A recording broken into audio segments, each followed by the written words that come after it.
go to this one. Nope. Okay, y'all. Y'all can see I'm struggling. Hold on. We're gonna get this together.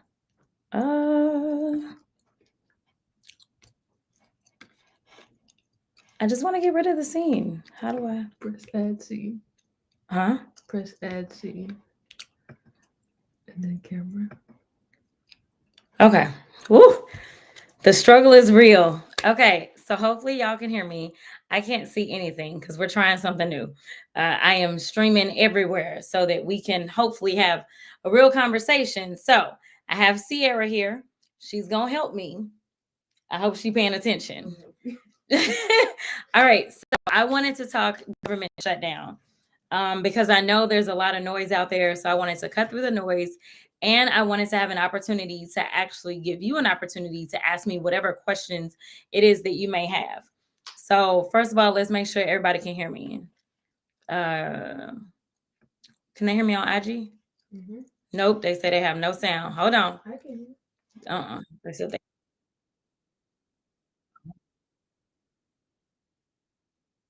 Okay, maybe y'all do have sounds. Okay, so I'm gonna hit that again. We're good. Sorry, y'all. This is our first time trying to do this. We're trying to be efficient. Okay, so I want to make sure that I get to the shutdown. A lot of people wonder, what is a shutdown? Okay, so every September 30th, that is the end of the fiscal year for the federal government. Long story short, we are supposed to have our stuff in order. Last year, we never passed a fiscal budget at all. Instead, we did what they call continuing resolutions, which are supposed to be stopgaps. So basically, it's like my bills are due, but I need a little extra time. So I'm going to do this stopgap, right? That is what they operated on up until now. They never did their job. And the difference is the president has a little too much leverage when he is not given actual appropriations where we specify exactly what money goes where and for who. So it's kind of like line items versus general money. So we never went through that kind of general process. We never got through the 12 appropriation bills. They are supposed to go through the House and the Senate and then be signed into law by the president. That's supposed to happen by September 30th. That did not happen. All right. And here we are, September 30th passed again, and it did not happen again. So the difference is they do not have a stopgap to keep the government open. The Republicans control the House, they control the Senate, they control the White House. The last time the government shut down, guess who was president? I'm sure y'all know the answer to this. It was the same man. So I don't know why we keep playing and acting like this man knows what he's doing or that he's equipped, because he is not. But nevertheless, we are in a shutdown. Now, what does that mean? That means that people still have to show up to work, including my staff. They are showing up every single day, as well as TSA, the people that work for the IRS, the people that work for Social Security, anybody that is not on contract, that is. The VA, everybody has to show up to work. In fact, if you go out and get another job, you can be fired. So you got to show up to work, but you're not going to get a check. So as I've been telling people, your payment is on layaway. Yeah, that's basically what that is. Now, that is for those people that are deemed essential.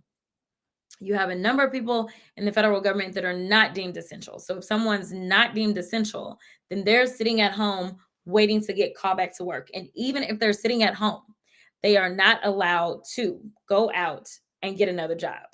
Yeah, they make you be broke until they get their stuff together. And to be clear, members of Congress, we still get paid. I just want to put that out there because I like to be fully transparent. Okay, so we got that out the way. Now, what does that mean for everybody that doesn't work for the federal government? Well, that means that if you need federal resources in any way, chances are it may be delayed. So if you're looking for your Social Security, maybe a little slow. If you're looking for something from the IRS, maybe a little slow. We know that the last time we had a shutdown, it actually was stopped because the air traffic controllers shout out to the air traffic controllers. They were the ones that actually brought this thing to a complete halt, because the air traffic controllers are federal employees. And they basically was like, we ain't going to work. They flexed their power. They showed how important they are. And so once those planes weren't taken off, that meant you had all the airlines that were calling and complaining. You had your Amazons of the world. You had your FedExes, everyone that requires any logistics for their company, which is pretty much everybody. They were calling and they were complaining. They were like, y'all got to get y'all stuff together. Sadly enough, as I've said over and over, the only language that this administration understands is this: green. So I am hoping that we will see an uprising from federal workers where they flex their power in some creative way and basically get this administration to the point that the big boys are calling the only people that he cares about, because he has no care whatsoever for the people themselves. All right. So hopefully they will call in. So Congress will still be paid, nobody else. His bootleg golden ballroom or whatever, yeah, they're not stopping on that. Now, when we start to talk about something like SNAP benefits, let me be clear about that. SNAP benefits will probably continue for at least 30 days. So you got about 30 days. And then after that, things will get really funny. The longest shutdown we've ever had was, of course, with this guy again. And that particular shutdown was for 34, 35 days. Hopefully, we won't go that long. Hopefully, they will decide to do right by their own constituents. So, what is this shutdown about? The shutdown is about the fact that the Republicans, who all voted, to continue on with whatever nonsense Trump wants to continue on with, they are okay with the expiration of tax credits for those people that have their health insurance on the Affordable Care Act or through the Affordable Care Act. All right. So the marketplace. So if you get your insurance, marketplace, Affordable Care Act, Obamacare, one of those things, if it sounds familiar, that's what this is about. Okay. At the crux of it, there's a lot of other things, but at the crux of it, this is kind of the non-negotiable for the Democrats. So basically, there are people saying, yo, if my premiums go up because the tax credit goes away, I won't be able to afford health insurance.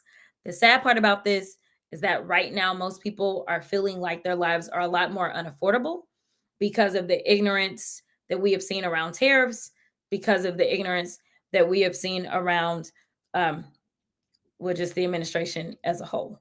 But mostly the tariffs have made things unaffordable. The big ugly bill also making things unaffordable.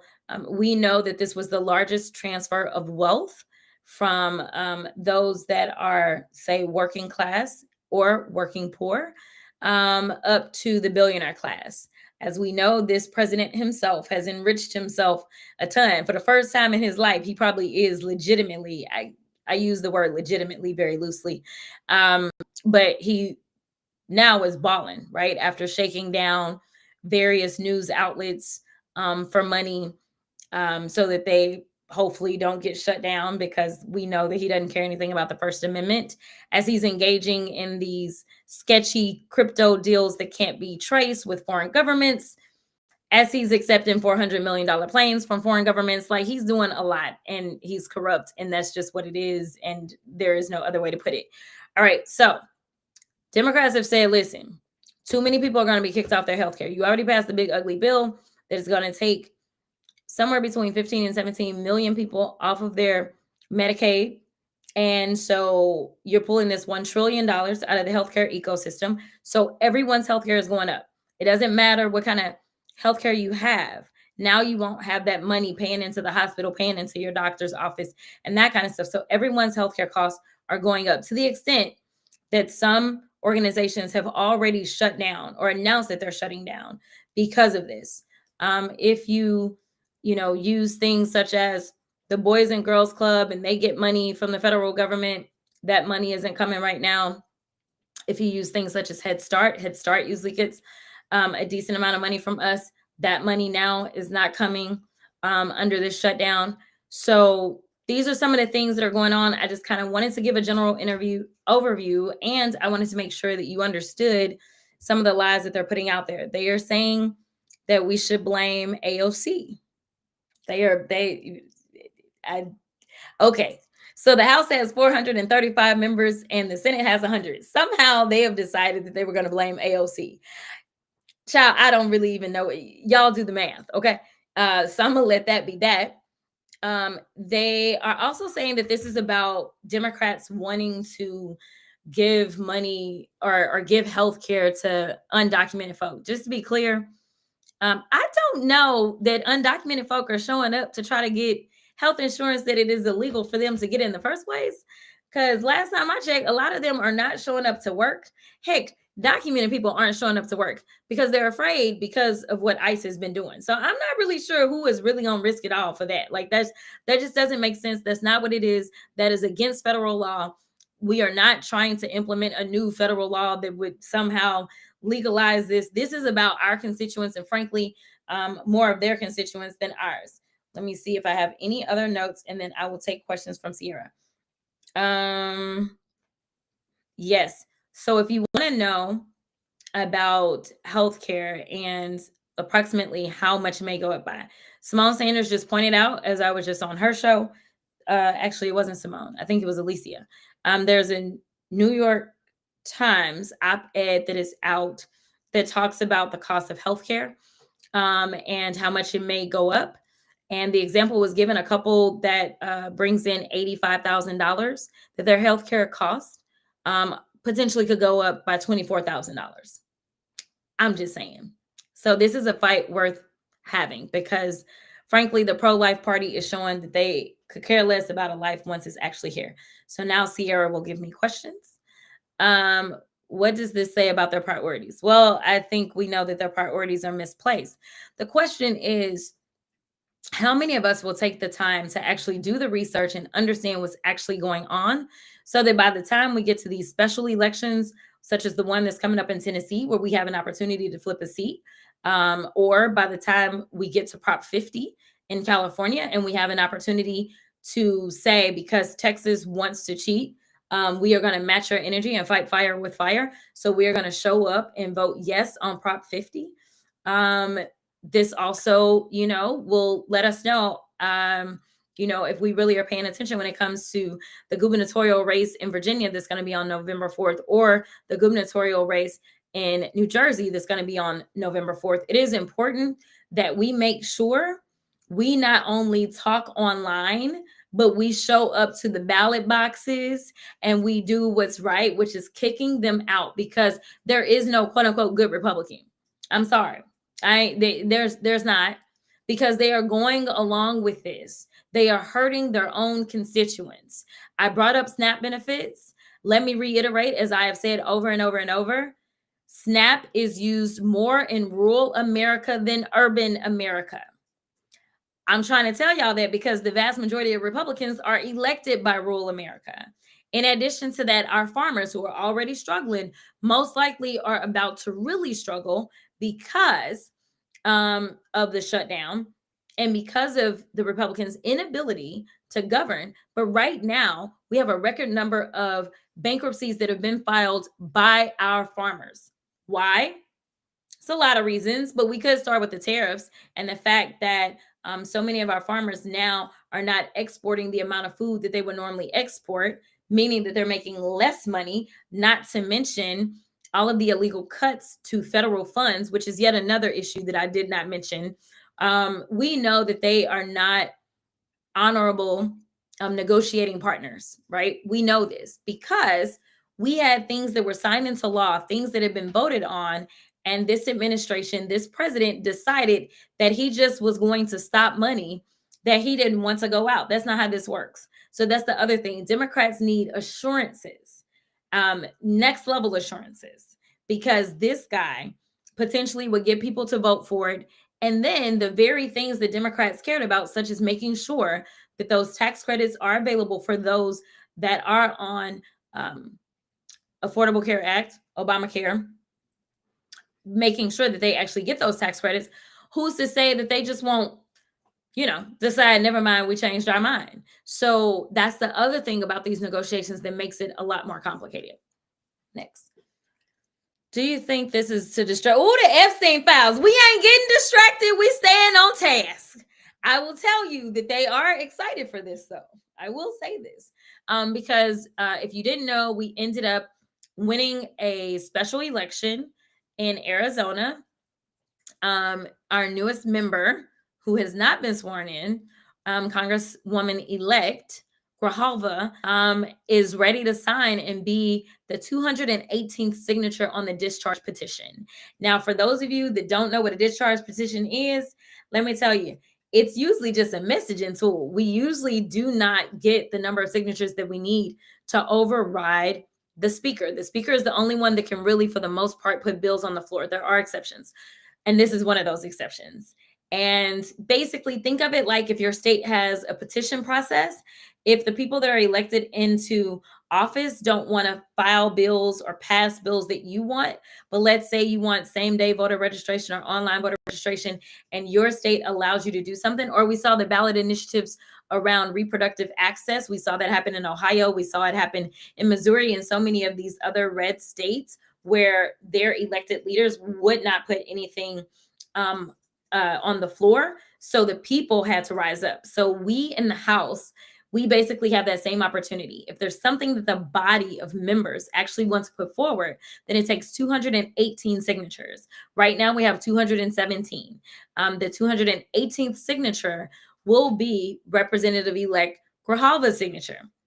But since we're not in session and since we shut down, they've made all the excuses in the world not to swear her in, and they could have swore her in just yesterday, doing what we call a pro forma session. So they opted not to. So I also think that they are buying time right now. And what they are trying to do is twist the arms of the 4 Republicans that did sign on to the discharge petition, trying to get somebody to come off the discharge petition before Grijalva is sworn in, because then they will have to put it on the floor and they will absolutely have to take a vote. But I am so happy you asked this question, because we will not be distracted. We need to be able to walk and chew gum. And the reality is that we just heard my junior senator from the state of Texas talk about protecting pedophiles. It was some kind of slip of the mouth, but that's what he said. We got to protect the pedophiles. Will the shutdown impact local upcoming elections? Potentially. It just kind of depends on how everybody's election systems are set up. Most of the time, there are some dollars that may come down. Now, I'll tell you that because there's no federal races except for the Tennessee special election, for the most part, I imagine that the local elections that are taking place, those should be run by local government. And I wouldn't imagine that there's any specified federal dollars that are right there waiting to be disseminated in this exact moment. So I would anticipate if there's any place that may have some complications, it potentially would be Tennessee, because that is a federal race that they are administering. But other than that, I think that it should be minimal disruption. Why are Republicans not back in DC working? Honey, they don't want to. I mean, listen, so in full transparency, I don't usually talk about my international travels, because I think some people will be like, wait a minute, so y'all out of the country? But like, we really are international representatives. And frankly, as I'm trying to make sure that our friends stay our friends, it's important that we as Democrats show up on those trips as well, so that the Republicans don't talk reckless and make things worse as it relates to our relationships. So there's a number of international trips that we take for various reasons, whether it's to talk about trade, whether it's to talk about security issues, whether it's to talk about ways that we work together on innovation. There's all different reasons that we actually engage in these what we call CODELs, or congressional delegation trips. And so I actually was scheduled to leave on a congressional delegation trip today. Today is Wednesday? Yes. I was scheduled to leave today to go to, it was scheduled to go to Finland and Iceland. And the trip was canceled over the weekend.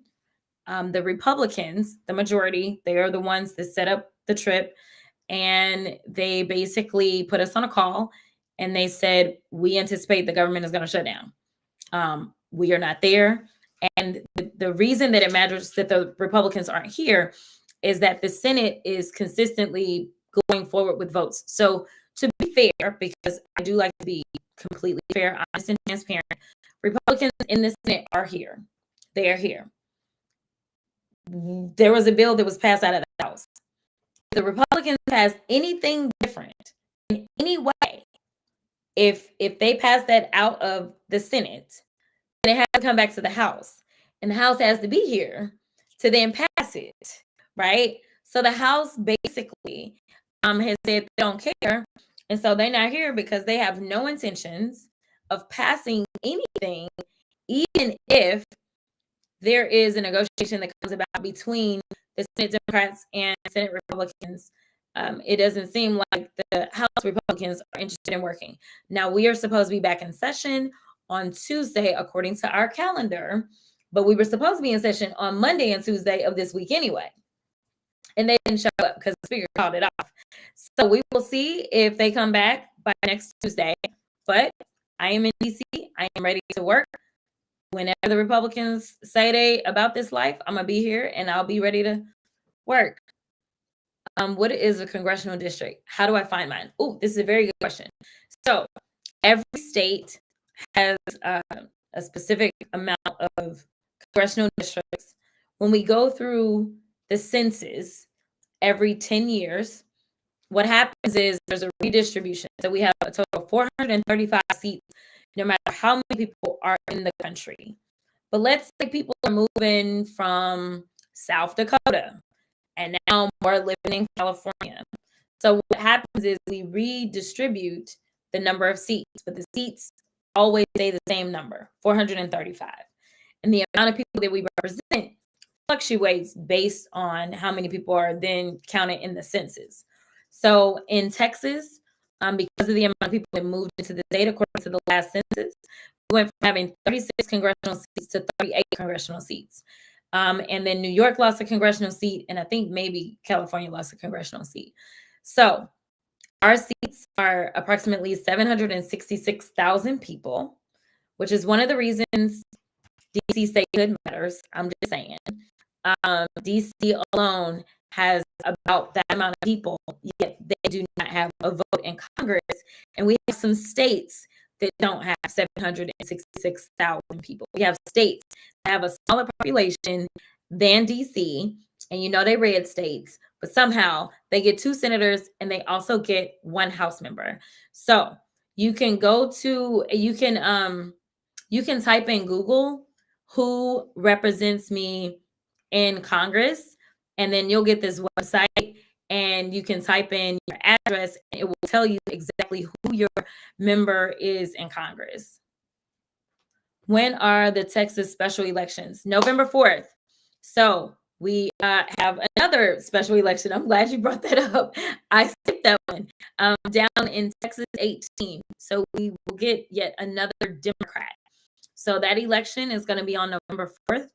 For everyone that lives in Congressional District 18, which is the old Sheila Jackson Lee seat, the old Sylvester Turner seat, because of the untimely death of Sylvester Turner at the beginning of the year, this will mean that this will be the last special election for a Democratic seat that we will have. If for some reason no one earns 50% of the vote, though, it will have to go to a runoff. That runoff will be, I think, like 6 weeks later. So it'll be at the beginning of December. And we'll have to choose between the top 2. And I am going to endorse in that race. I will be announcing my endorsement soon. If you know anything about me, you may be able to guess my endorsement. But yes, I am endorsing. So please pay attention to that special election that's taking place. Can we fire them for shutting down the government? So this is a good question since it was trending for a while that I got fired when I did not get fired. So no, you cannot fire members of Congress. You can decide that you are not going to re-elect them. But we occupy our seats throughout our term unless the House expels you. And an expulsion takes 2/3 of the House. And there is no single party that has 2/3. So the chances of that happening is slim to none. So no one is getting fired. at this moment. But it is important that you show up in the midterms, and that's how you fire them, by not rehiring them. So for those of you that live in Republican areas, don't just sit there and say, well, it's going to be a Republican. Maybe not. Because you know what? The Republicans don't even want to show up and talk to their own constituents right now, because they know that their policies are so bad. We know Tony Ernst went into her senatorial district in Iowa and basically told her constituents, it's all good if y'all die. That didn't really work out too well, because then she doubled down by going to a cemetery and was like, sorry, not sorry. And now she's not running for re-election. I guess her numbers look kind of bad.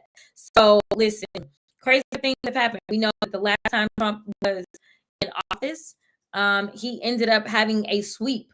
And that's one of the reasons that he is trying to redraw the lines, because he is old enough to remember history. He knew that in the midterms, and he wasn't even as bad. He was bad, but he wasn't this bad. The last time, he ended up losing over 40 seats.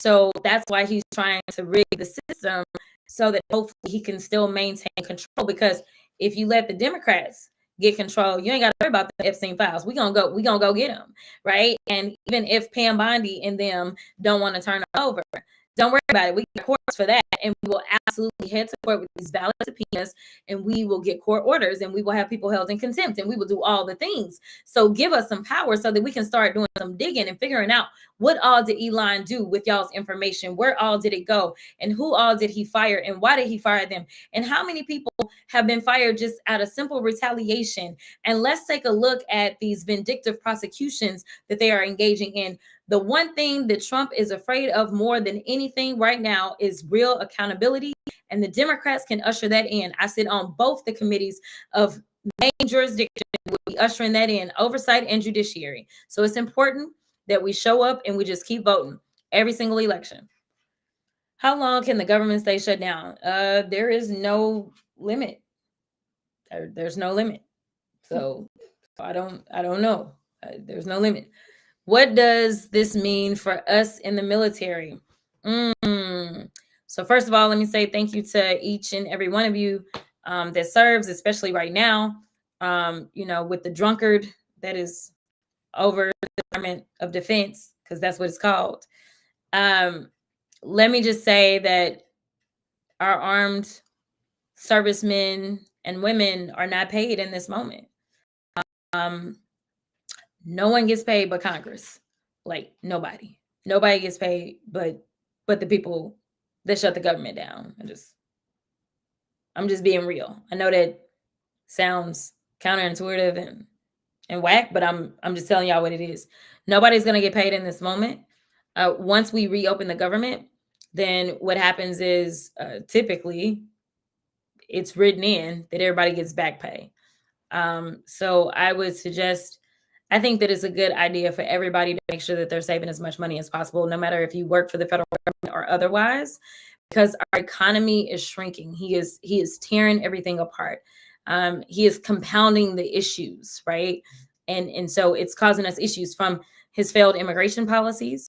They are causing us issues. They are causing us to have less tourism. We know that just some months ago, the expected numbers were that we would lose about $12 billion in tourism. I'm sure that number is a lot bigger now. As you know, we're supposed to have the FIFA games. And I've heard a lot of conversations about people just saying, never mind, I'm not going to come to the United States for the games, not to mention during the shutdown, those that maybe are trying to travel in and need those visas, that's only going to further complicate that. So now we're not bringing in tourism dollars. We know that when we looked at the numbers for Canada, tourism specifically from Canada was down by 40%. And so his failed policies around immigration, and I shouldn't say failed, his constitutionally illegal policies around immigration are hurting our economy in so many ways, from people not showing up to work because they're fearful of a raid, to people just not wanting to come to our country because they see people being disappeared, to the tariffs. And there being no rhyme or reason to them. But obviously, I think everybody knows now that we pay the tariffs. So costs have gone up, and the strain that exists on the farmers as well as them not still getting through the farm bill. We're 3 years behind on a 5-year farm bill. It is causing farmers to have to shut down, file bankruptcy, which means that there's less food that is available. So there's less supply. And if you know anything about supply and demand, when you reduce supply but demand is still high, then costs go up. So essentially, he's making everything bad. And the firings with the federal government, whether you work for the federal government or not, it's impacting all of us. The largest employer in this country is the federal government. And with the federal government riffing so many people, that impacts the restaurants, that impacts all of the department stores. It impacts the overall economy when you're firing this many people. So as we can see, I think even today there was a report that private industry is bleeding jobs as well. They are letting people go because the economy is tanking, and it's there was no reason for it to tank other than he is an idiot who only is looking out for himself and selling us out. This is not America first. Let me be clear. This is him and his peeps first. Is ICE still getting paid? No, they are not. Now, leave it to them. They would try to write something in going forward that ICE would somehow be an exception. But no, under current law, ICE is not getting paid. Again, the only people getting paid are the members of the House. Even my staff that is working, they are not getting paid. Only the members are getting paid. And why are they trying to make this seem like the Democrats' fault? Because it's always so much better for them when they just blame us. I mean, soon they're going to be blaming Biden. I just want y'all to know, because they love to say, oh, it's Joe Biden, right? Now they want to pretend that they know something about math. So many people were so frustrated, and they said, why didn't Democrats protect reproductive access when they had every lever of government? The filibuster, right? And they decided not to do anything about the filibuster, not to do a carve out around the filibuster, but it was the filibuster, which means there's a 60 vote threshold. So currently there's a 60 vote threshold. But the way that it works, if you understand how government works, which I would hope if you've been elected to the presidency for a second time that you would understand, is if you need somebody to vote for your bill, you maybe need to go talk to them about your bill. Instead, he was posted up playing golf and did not care to talk. And the thing is, Democratic leadership was like, yo, we are trying to sit down and have a conversation with you. And he was like, I pass. Then he finally sat down, and he only did it to troll. I'm sure y'all saw the ridiculous and racist AI videos that he's done of Leader Jeffries, right? Like, he just wanted an opportunity to troll. He doesn't want to do work. So no, you can't just tell Democrats to just vote for your ridiculous bill. They got to get something. And right now, Democrats say we need healthcare not only for our constituents, but frankly, for more of yours than ours. How do you stay sane during this? I don't know if that was me or are you like we. But I will say this. Y'all help me. You really do. I was telling a story yesterday when I was on with Angela Rye, and she brought up the situation with the jigsaw looking tramp. Okay. She brought that up. And, I work a lot. There's a lot that y'all see. There's a lot that you don't see. And so I actually had traveled to New York on that day to speak at an event at UNGA. So UN was in town. So I was speaking. I got done speaking. I took a meeting, and then I flew back to DC. It was a full day's kind of like journey. So I don't live on social, and I have no notifications whatsoever from any of my social media like sites. I have no notifications. So I don't get anything. I have to intentionally say I'm sitting down and I'm opening an app, and I go and I look and I read And, if you're on this side, you know that it's me that's actually doing the talking. All right. So I had no idea all of this was popping off. So I get home and I see what's happening. And when I tell you, y'all dragged her for filth, like y'all dragged her like so bad, and y'all are still dragging her. Like she had never been dragged properly, okay? And that's honestly how you deal with a bully. But here's the deal. That was so organic. And it was the people saying, not on our watch. And so when I look at this and I throw in the towel, all I can think about is how many of you feel like you finally have this authentic voice that understands what you're going through and will not back down. And so I'm like, all right, so if I leave, then like what's going to happen for the people? Right. And so every time that I'm like ready to pull my hair out, I usually show up somewhere so that I can just soak in the realness. Interestingly enough, I was just with Vice President Harris, and one of the things that she was telling myself and a group of other women that serve in Congress is she said, get out of DC. She basically was telling us to touch grass, right? Be with the people. And I must say that when I meet you in person, when I talk to young girls that tell me they're inspired to go to law school because of me, and even those that are like, listen, this is about to be my second career. I just took the LSAT. I want to go to law school. I am so encouraged because when I signed up to Congress, I never imagined a situation where people would listen to me. I'm one of 435, right? Like that's a lot of people. I never imagined that anyone would really know my name outside of the people that I serve in Texas 30. Those are the people that send me here. Those are the people that I answer to. And I never anticipated that. And what you have shown me is something that I've said a lot, but I think now it just feels so much more real, which is that representation matters. I know who I look to for my inspiration, and I don't have a chance to have conversations with some of those people. Some of those people I do have an opportunity to have a talk with. And so, if you saw my speech at the DNC, I talked about my first encounter with the vice president. And I don't know that I don't think in the speech I talked about the part of our encounter where I told her that I partially believe that I was in Congress because of her, because I watched her. And I won't get into all of it, but long story short, y'all keep me sane. And I am so grateful. And I want y'all to hold on. I know that we've got some more No Kings rallies that are coming up. And I'm hoping that you will rally.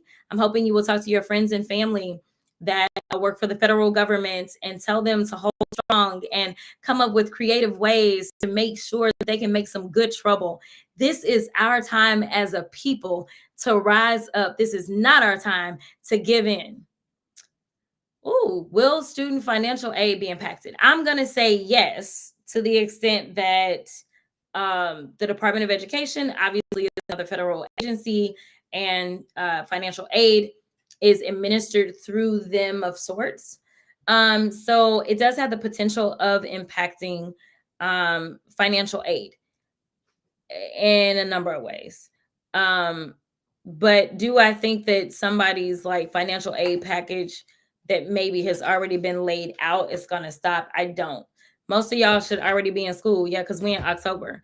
So y'all should be in school. All the monies should have already been distributed by now for first semester. And then hopefully they'll get their lives together.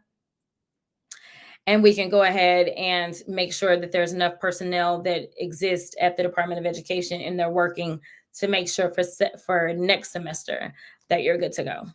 But your student loan payments are still due. Oh yeah, them payments due, honey. Them payments is due. And for all of y'all who have ever thought about working for the federal government, let me go ahead. I know, don't nobody want to work for us right now, but the best job you can have, and my staff may disagree, but the best job you can have is actually a job on the Hill.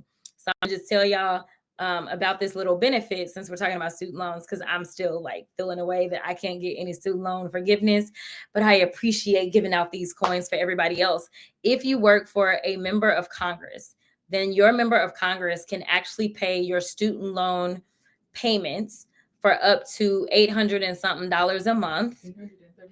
$833, because somebody must be getting it. But we can pay up to $833 a month towards your student loan payment.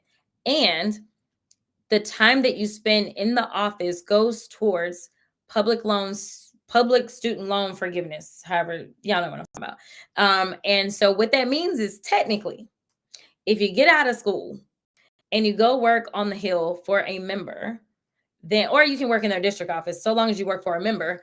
If you go work for a member and you do that for 10 years, you may not have ever made one payment on your student loans if your student loan payments are less than $833 a month, and you do it for 10 years, then even if you have money left, it is all forgiven. It's really a good deal. Just saying.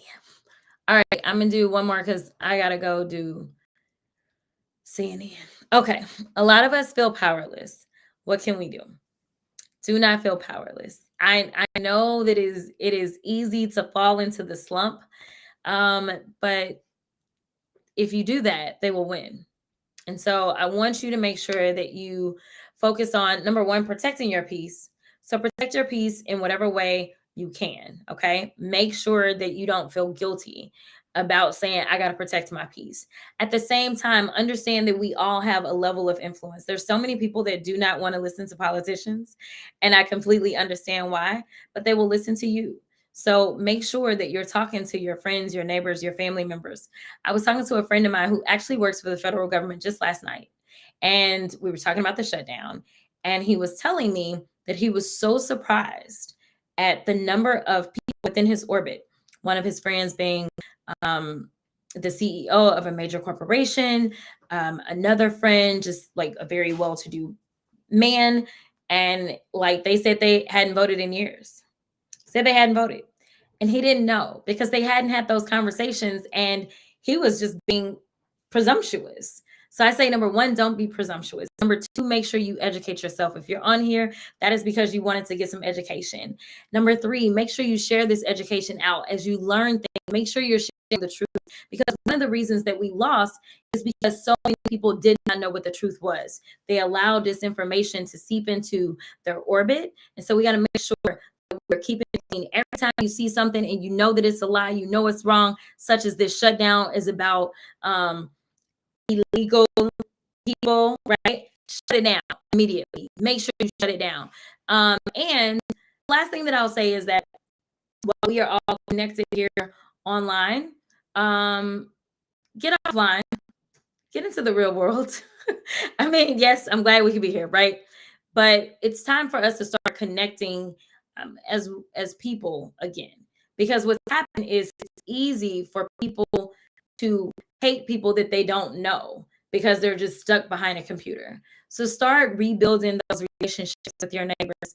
Make sure when you go into an event or whatever, make sure you introduce yourself to somebody next to you and just ask them how they're doing, and ask them about how life is going, and connect the dots so that they understand that whatever pain they're feeling, there is some political connection.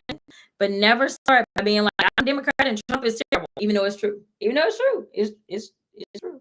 But no, it's important that we connect on a more granular level and we start talking to one another. So I thank y'all all for tuning in.